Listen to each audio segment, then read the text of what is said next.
bless you in the name of the Lord. प्रभु यीशु के नाम में आपको बरकत देता हूँ।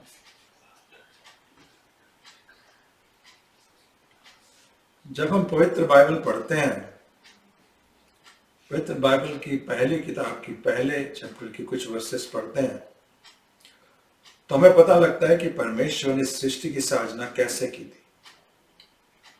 6 दिन में उन्होंने इस सृष्टि की साजना कर दी थी। पहले दिन उन्होंने दिन और रात बनाए, दूसरे दिन उन्होंने अर्थ और स्काई बनाए यानी धरती और आकाश बनाए, तीसरे दिन प्लांट और ट्रीज बनाए, चौथे दिन सन और मून बनाए ताकि धरती पर रोशनी हो।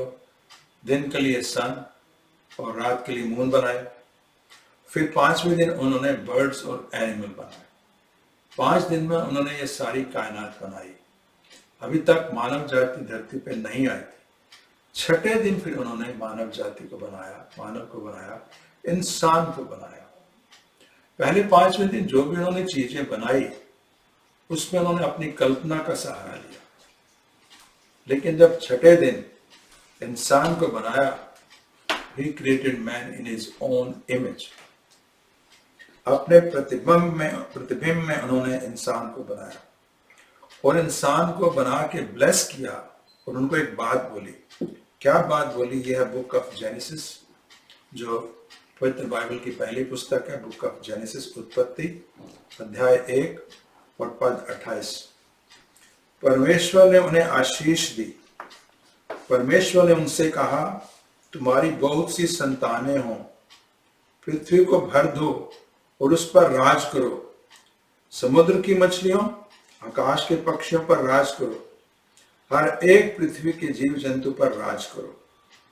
So my brothers and sisters, if you look into this verse, हमें लगता है कि परमेश्वर का प्लान क्या था कि जो इंसान की जाति पूरी धरती पे फैल जाए, डिस्पर्स हो जाए, माय ब्रदर्स एंड सिस्टर्स, और हर चीज पे राज्य करें, हर चीज को रूल करें। ये डिस्पर्सल इसलिए थी क्योंकि परमेश्वर चाहते थे कि एक राज्य का या एक किंग का या एक नेशन इस धरती पे ना हो।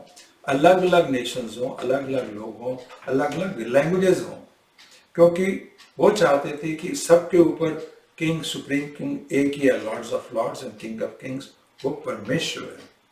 इसलिए उन्होंने इस तरह का हुक्म दिया था कि खूब नेशंस बने, खूब राष्ट्र बने, खूब जातियां हों, खूब जनजातियां हों, खूब भाषाएं हों। लेकिन साथ में वो ये भी चाहते थे कि अलग अलग भाषा होके, अलग अलग नेशन होके, उनके अंदर यूनिटी हो, वो इकट्ठे होकर रहें, क्योंकि वो चाहते थे यूनिटी इन डाइवर्सिटी, भिन्नता में भी एकता हो, ये चाहते थे। Book of Corinthian, 1 Corinthian chapter 14 verse 33। पहला करंथियन अध्याय 14 पद 33। For God is not the author of confusion, but of peace, as in all churches of the saints. परमेश्वर अव्यवस्था के शासक नहीं है, ऑथर नहीं है, वो शांति देते हैं, जैसा कि संतों की सभी कलीसिया में होता है। यही रीजन है कि संत पौलुस ने, अपोस्टल पॉल ने हमें एक शिक्षा दी थी। ये भी बुक ऑफ करंथियन में दी गई है। 1 करंथियन चैप्टर 1 वर्स 10।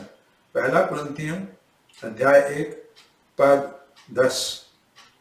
हे भाइयों, हमारे प्रभु यीशु मसीह के नाम में मेरी तुमसे प्रार्थना है कि तुम में मतभेद ना हो, तुम सब एक साथ जुटे रहो और तुम्हारा चिंतन और लक्ष्य एक ही हो। ये सेम माइंड हो, सेम जजमेंट हो, चिंतन भी एक हो, लक्ष्य भी एक हो। वो चाहते थे यूनिटी इन डाइवर्सिटी। क्यों चाहते थे हमारे परमेश्वर? परमेश्वर हमें ऐसा हुक्म क्यों दिया था? हम सब जानते हैं, यूनिटी में ही, एकता में ही सामर्थ्य है, यूनिटी में ही पावर है। जब इकट्ठे होके चलते हैं, इकट्ठे होके काम करते हैं, तो वो काम कर सकते हैं जो हम अकेले नहीं कर सकते। अगर मेरी पावर 10 है, आपकी पावर 20 है, मिलके 30 बनती है, लेकिन जब हम इकट्ठे होते हैं तो 30 से भी कहीं ज्यादा पावर का काम हम कर सकते हैं। इसीलिए माय ब्रदर्स एंड सिस्टर्स, उन्होंने हमें यही कहा था कि हम लोग इकट्ठे होके चलें, इकट्ठे होके यूनिटी में अपने भेदों को, मतभेदों को दूर करते हुए इकट्ठे होकर प्रभु के राज्य के लिए प्रभु की कलीसिया के लिए काम करें। क्यों? इसका भी उन्होंने जवाब दिया। बुक ऑफ लेविटिकस चैप्टर 26, लेवियों की व्यवस्था अध्याय 26 पद 7 और 8। पद 7 में लिखा है, तुम अपने शत्रुओं को पीछा करके भगाओगे और उन्हें हराओगे, तुम उन्हें अपनी तलवार से मार डालोगे।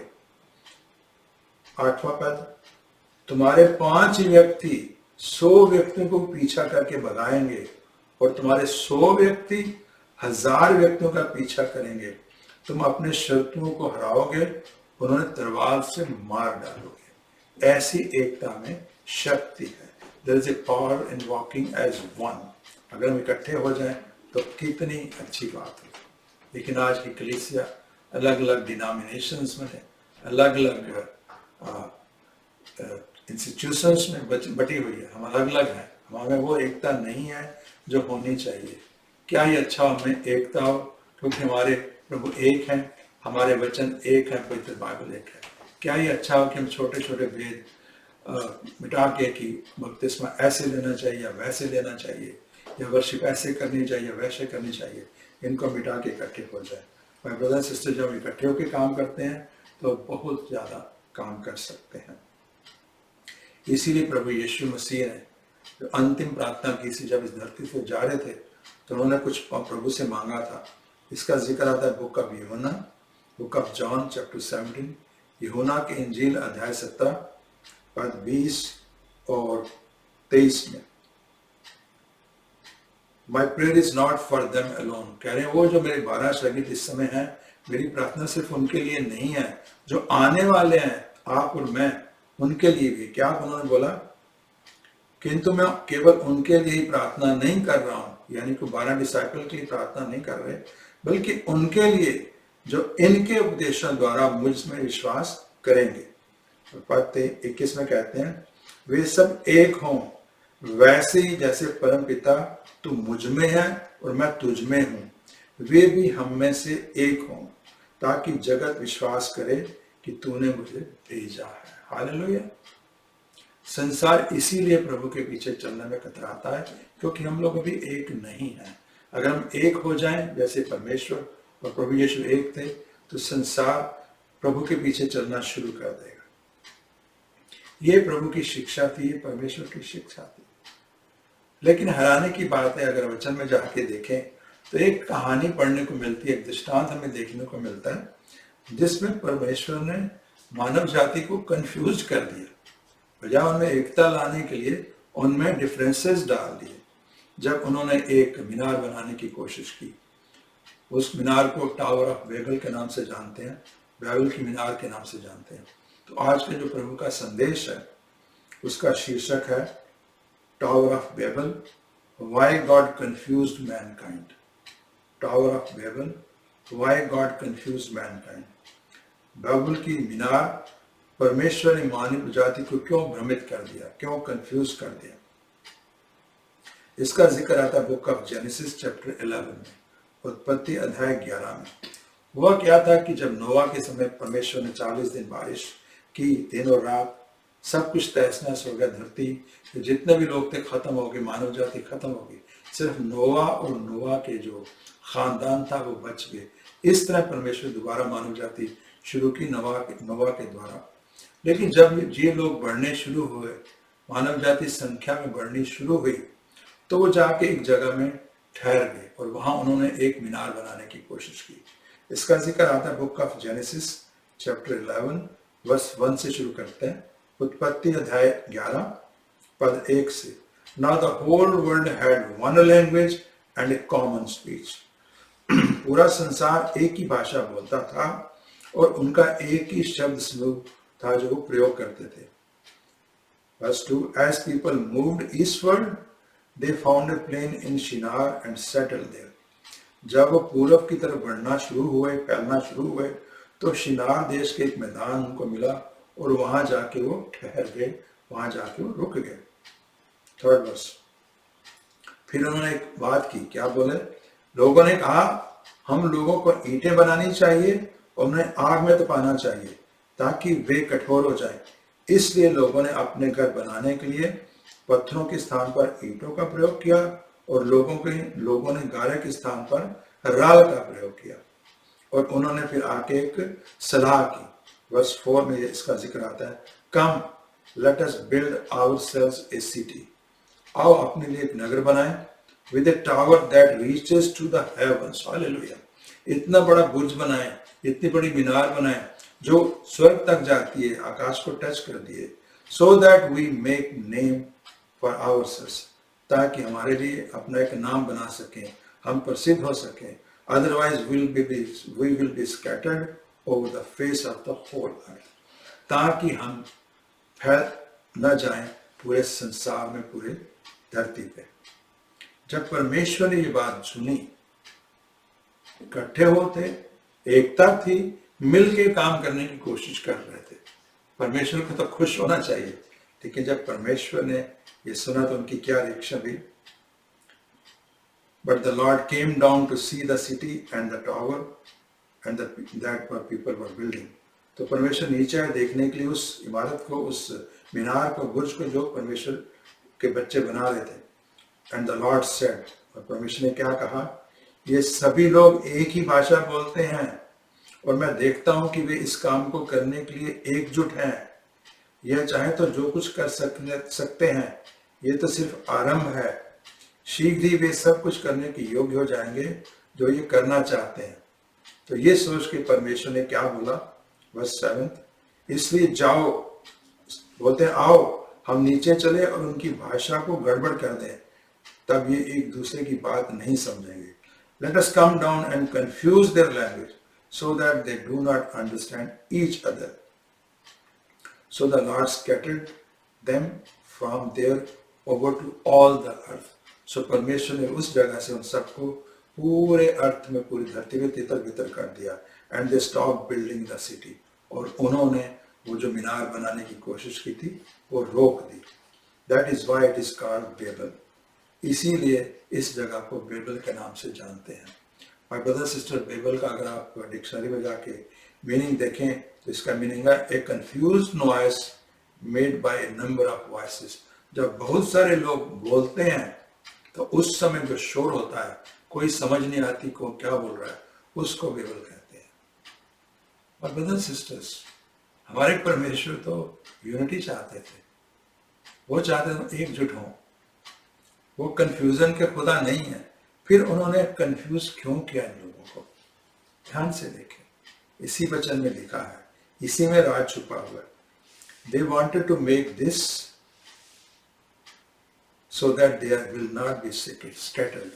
परमेश्वर का हुक्म था कि वो तितर बितर हो जाए, पूरी धरती पर मेहमानों को बनाने का मकसद यही था कि अलग अलग नेशंस हो, अलग अलग लैंग्वेज हो, लेकिन वो चाहते थे हमारा नाम हो, हमारा नाम ऊंचा हो और हम लोग धरती पर तितर बितर ना हो जाए, इसी जगह पे रहे।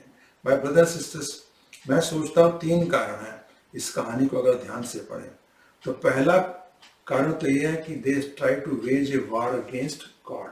परमेश्वर जो चाहते थे उसका उल्ट वो करना चाहते थे। परमेश्वर से वो आजादी चाहते थे, परमेश्वर के खिलाफ लड़ाई चाहते थे। परमेश्वर ने हुक्म दिया था धरती पर राज्य करो, और वो चाहते थे धरती के साथ हम आकाश में भी, स्वर्ग में भी राज कर रहे हैं। माय ब्रदर्स एंड सिस्टर्स, परमेश्वर ऐसा नहीं चाहते थे, परमेश्वर की कमांड के अगेंस्ट था। सेकेंड रीजन क्या था? They wanted to create this Minar, this tower as a monument. वो एक स्मारक की तरह इस मीनार को बनाना चाहते हैं। स्मारक किन के लिए? उन इंसानों के लिए जो उसमें, जो यहोवा के जमाने में थे, जब प्रभु ने बाढ़ लाई, पानी बरसाया, 40 दिन बाढ़ आ गई, सारे मर गए थे। वो जो लोग थे उनकी याद में वो एक स्मारक बनाना चाहते थे, इतना ऊंचा जो स्वर्ग तक जाए।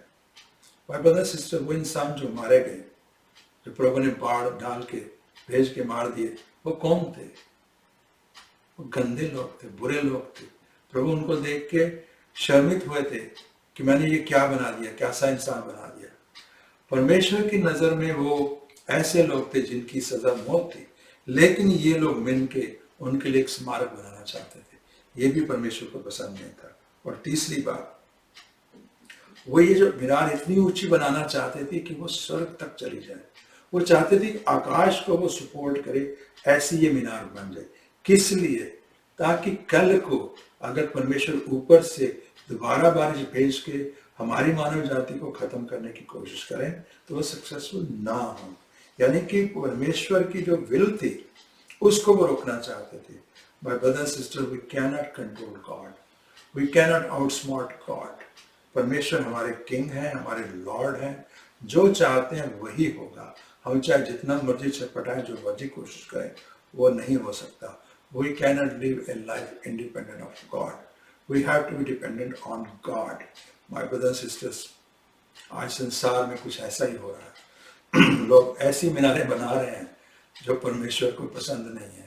कोई अपना पैसा इतना इकट्ठा कर रहा है, पैसे के अंबार ढेर इतने लगा रहा है कि पैसे की इतनी बड़ी मीनार बन जाए कि मुझे किसी की जरूरत ना हो, ना परमेश्वर की, ना भाई की, ना बहन की, ना माँ की, ना बाप की। पैसा मेरा खुदा है, पैसे से मैं अपनी सारी जिंदगी बिताऊं। कुछ लोग अपने आप को रुतबे में बड़ा कर रहे हैं, पावर ले रहे हैं, प्राइम मिनिस्टर, प्रेसिडेंट बन के अपने आप को ऐसा समझते हैं इतने बड़े हो गए कि बाकी सब हमसे छोटे हैं। वो उसकी टावर बनाने की कोशिश कर रहे हैं। But my brothers and sisters, ये जो भी हम मीनार बनाने की कोशिश में है, ये हमारे किसी काम के नहीं। जिस दिन परमेश्वर की मर्जी हुई, ये तहस नहस हो जाएगा और हम भी उनकी तरह तितर बितर हो जाएंगे।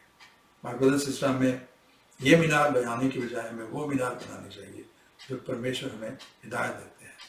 अपने चरित्र की मीनार, अपने चरित्र का बुरुज। हमारा चित्र ऐसा हो कि हम दूसरों में अलग नजर आए। जैसे मीनार दूर से खड़ी नजर आती है, बिल्डिंग चाहे कितनी ऊंची भी हो, ऊंची मीनार दूर से नजर आती है, ऐसा हमारा चरित्र, हमारी बोलचाल, हमारा उठना बैठना ऐसा हो कि हम दूसरों में खड़े नजर आए। माय ब्रदर सिस्टर, प्रभु चाहते हैं कि हम यूनिटी में होके एक काम करें, एक ही होके सब कुछ करें, लेकिन ऐसा काम ना करें जो परमेश्वर के खिलाफ है, क्योंकि वो प्राइड होता है। और परमेश्वर जो घमंडी हैं उनका साथ कभी नहीं देते, उनसे नाराज होते हैं। माय ब्रदर सिस्टर, इसीलिए उन्होंने इन लोगों को कंफ्यूज कर दिया, उनको एक लैंग्वेज से दूसरी लैंग्वेज में तब्दील कर दिया और उनको तितर बितर कर दिया। My brother and sister, the motive in their heart was wrong. वो यूनाइटेड तो थे, इकट्ठे तो थे, लेकिन दिल के अंदर जो उनका मोटिव था वो गलत था और परमेश्वर इसको नहीं चाहते थे। मीनार उन्होंने बनाई थी, अगर मीनार बनाते इतनी ऊंची कि परमेश्वर के पास आके परमेश्वर से रूबरू देख सकें, बात कर सकें, तो बात और थी। हम में से कौन सा ऐसा इंसान नहीं है जो परमेश्वर के समीप जाना चाहता है, जो परमेश्वर की आवाज़ सुनना चाहता है, परमेश्वर को रूबरू देखना चाहता है। अगर ऐसी बात होती तो बात अलग थी, लेकिन वो ऐसी मीनार बनाना चाहते जिससे उनका नाम हो, उसकी प्रसिद्धि हो। इसीलिए परमेश्वर ने सोचा, नो, अगर आज मैंने इसको नहीं रोका, इनको नहीं रोका, तो ये क्या कर देंगे। जब हम बात को सही मौके पे नहीं रखते तो बात का बतंगड़ बन जाता है। यही परमेश्वर ने किया, उनको रोक दिया। हालेलुया। लेकिन हमारे लिए खुशखबरी है, जो कंफ्यूजन परमेश्वर ने उस दिन शुरू किया था, उन्होंने 2000 साल पहले वो कंफ्यूजन खत्म कर दिया। He reversed this confusion. My brothers and sisters, जो टावर ऑफ बैबल बनाने के लिए मानव जाति ने गलती की थी, परमेश्वर ने बहुत सारी भाषाएं बना दी, बहुत सारे राष्ट्र बना दिए, तो उन्हीं भाषाओं से वो एक दूसरे के साथ कम्युनिकेट करते हैं। आज देखिए संसार में कितनी जन है, कितनी जातियां हैं, कितनी जनजातियां हैं, कितनी बोलियां हैं, कितनी डायलेक्ट्स हैं। We are all divided by nations, language, culture and religion. लेकिन परमेश्वर ने एक काम किया। इस कहानी का दूसरा पार्ट 2000 साल पहले संपूर्ण हुआ, जब इस धरती पे पवित्र आत्मा आए। माय ब्रदर एंड सिस्टर, जब प्रभु यीशु मसीह इस धरती से जा रहे थे, उन्होंने अपने चेलों को बोला था कि वेट करना, आपको मैं एक सहायक भेजूंगा, परमेश्वर एक सहायक भेजेंगे और वो आपको सामर्थ देगा। और पेंटेकोस्ट वाले दिन ऐसा ही हुआ था। इसका जिक्र आता है बुक ऑफ एक्ट्स चैप्टर 2 में। प्रेरितों के काम अध्याय 2 पद 1 से पढ़ते हैं। जब पेंटेकोस्ट का दिन आया तो वे सब एक ही स्थान पर इकट्ठे थे। प्रभु के जो चेले थे, डिसाइपल्स थे, वो एक जगह पे इकट्ठे थे। तभी अचानक वहां आकाश से भयंकर आंधी का शब्द आया और जिस घर में वो बैठे थे उसमें वो भर गया और आग की फैलती लपटें जैसी जीभें वहां सामने दिखाई देने लगी।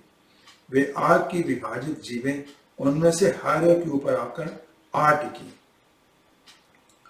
इस जगह को हम आज अपर रूम के नाम से जानते हैं, और मैं और मुन्ना बड़े भाग्यशाली हैं और कि हम लोग इस जगह के दर्शन करके आ चुके हैं जब कुछ साल पहले हम इजराइल गए थे। Verse 4, all of them were filled with the Holy Spirit and began to speak in other languages as the spirit enabled them. वो सभी पवित्र आत्मा की शक्ति से भर गए और अन्य भाषाएं बोलने लग पड़े जो पवित्र आत्मा ने उनको बोलने के लिए कहा।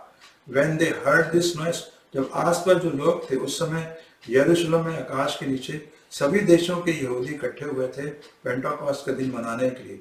जब उन्होंने ये बात सुनी तो देखिए क्या हुआ। वर्स नंबर 6, जब यह शब्द गरजा तो एक भीड़ एकत्र हो गई। वे लोग अचरज में पड़े थे क्योंकि हर किसी ने उन्हें अपनी भाषा में बोलते सुना। हालेलुया।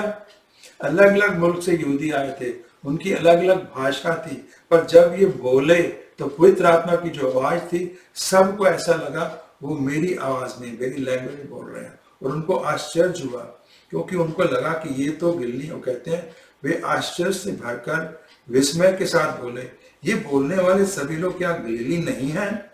फिर हम में से हर एक उन्हें हमारी भाषा में बोलते हुए कैसे सुन रहा। हालेलुया।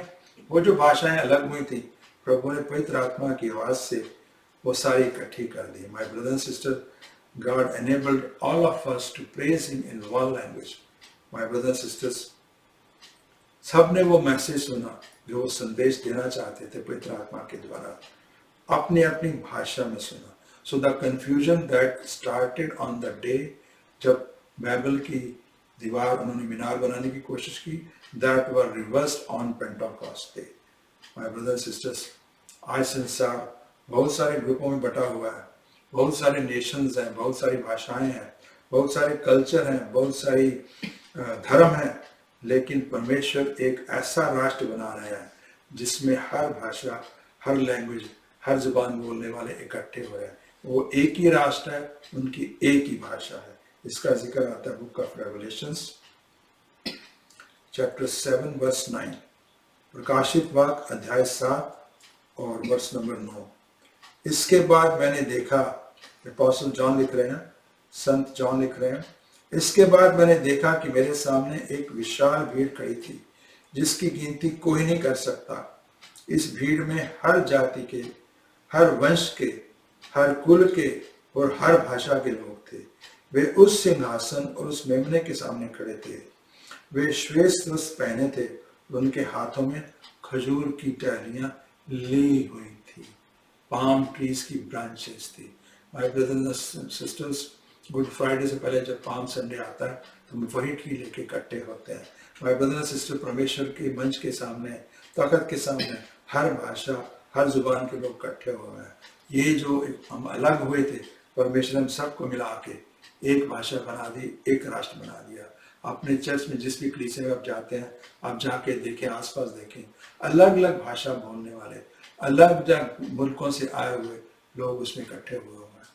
खासकर हम लोग यहाँ जो कनाडा में रहते हैं, जब हम अपने चर्च में जाते हैं तो देखते हैं कोई किसी रंग का है, कोई किस रंग का है, किसकी भाषा कुछ है, किसी की भाषा कुछ है, लेकिन परमेश्वर ने हमें इकट्ठा कर दिया। हालेलुया। वो जो कर्स या कंफ्यूजन शुरू हुआ था जब उन्होंने दीवार मीनार बनाने की कोशिश की, वो परमेश्वर ने आज खत्म कर दिया। So my brothers and sisters, प्रभु का आज संदेश हमारे लिए है, अपने घमंड की, अपने पैसे की, अपनी दिमाग की मीनारें मत बनाए। ये वो मीनारें जिनको परमेश्वर नहीं पसंद करते। कोई इंसान बिजनेस में इतना अपना समय बिताता है कि हमारा बिजनेस एम्पायर बन जाए, मेरे जैसा बिजनेस ऐसा हो, मेरी जो स्टील फैक्ट्री है वैसी जैसी फैक्ट्री किसी ना किसी की ना हो। को पॉलिटिकल पावर इतना आगे बढ़ने की कोशिश कर रहा है कि मैं जितनी पावरफुल इंसान बनूं पॉलिटिकल लाइफ में, ऐसा कोई इंसान हो। इसी तरह कोई पढ़ाई में पीएचडी कर रहा है, डॉक्टरेट कर रहा है, ताकि मेरे पास कई लोग प्रभु के ज्ञान में पढ़ते जा रहे हैं। वो अपनी पढ़ाई इसलिए कर रहे हैं, इसलिए नहीं कि प्रभु के ज्ञान में बढ़े, इसलिए कि मेरे जैसा कोई भी पढ़ा लिखा ना हो प्रभु का सेवक।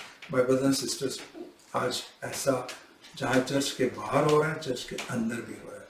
हम अपनी अपनी मीनारें बनाने की कोशिश कर रहे हैं, लेकिन प्रभु का वचन हमें एक ही बात की शिक्षा देता है कि we should be loyal and we should be committed. हम लोग वफादार रहें, हम लोग प्रतिबद्ध रहें। Book of Philippians chapter 2 verse 3 and 4। फिलिपियों अध्याय 2 पद 3 और 4। ईर्ष्या और बेकार के अहंकार से कुछ मत करो।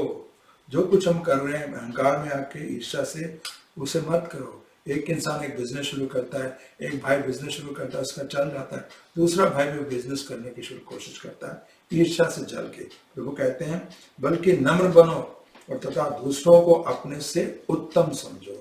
Value others above yourself. Verse 4। तुम में से हर एक को चाहिए कि केवल अपना ही नहीं बल्कि दूसरों के हित का भी ध्यान रखो।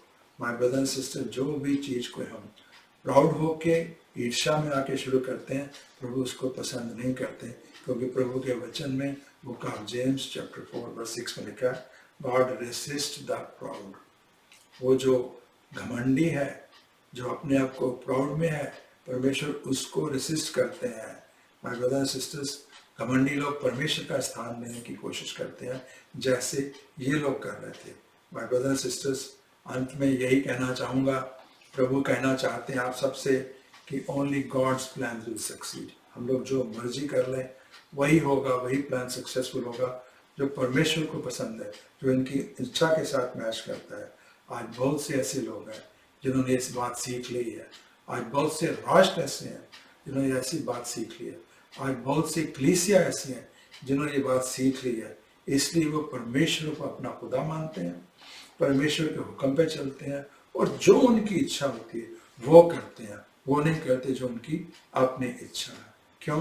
क्योंकि माय ब्रदर एंड सिस्टर्स, परमेश्वर ने हमें एक कर दिया है। प्रभु में हम एक राष्ट्र हैं, हमारी एक ही भाषा है, हमारी एक ही डायलेक्ट है, हमारी एक ही बुक है, the Holi Bible.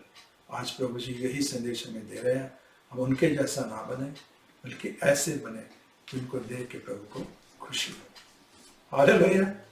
God bless you. God bless you.